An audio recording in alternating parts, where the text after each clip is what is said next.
Ibig din ba niyo umalis?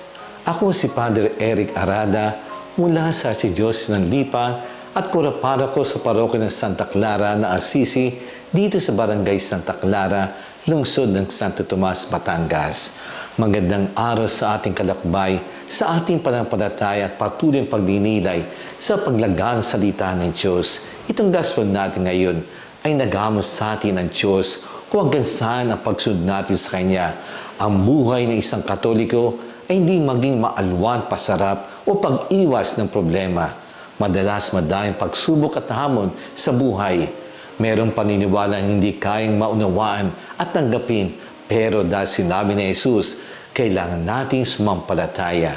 May Katoliko na nagpapadala lang sa agos ng ibang mga tao kung saan sila at anong gusto nila. Sama tayong lahat. Madalas ayon ng ibang magpasya, pagpili nila ay ayon sa pangyayari sa kuna o ibang tao ang umudo nating kinagalawan. Ang pasya nila ay pasya din natin. Ang spiritual moral pagpilay na hubog ang buhay ng kaluluwa natin ayon sa ating kapaligiran. Isang paniniwalang mahirap tanggapin at ito ang Kristo ng Eucharistia. Sabi ng ibang tagasunod, itong mahirap tanggapin at lumisan na ang iba. Sa bawat panahon na mayroong krisis ng Eucharistia, bawat generasyon, bawat tao at kailangang magpasya. Isang paniniwala ang totoong presensya ni Jesus sa misa.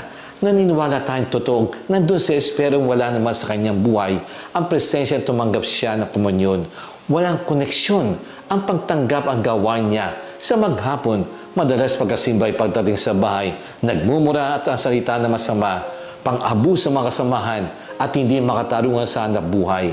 Ang Kristo ng Misa ay kung walang pagbabago na gaganap sa ating ugali pagkatao nang tanggapin natin si Jesus. Madalas hinalagaan ang kapangyarihan biyaya ng banal na misa.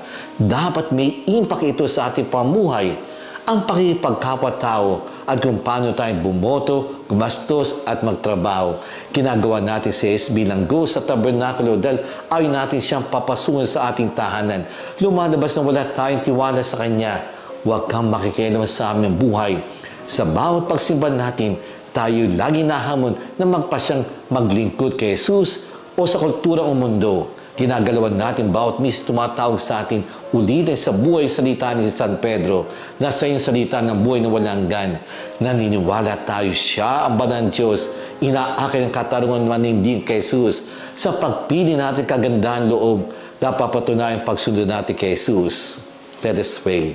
Give me the heart to follow you and your true messenger, O Lord.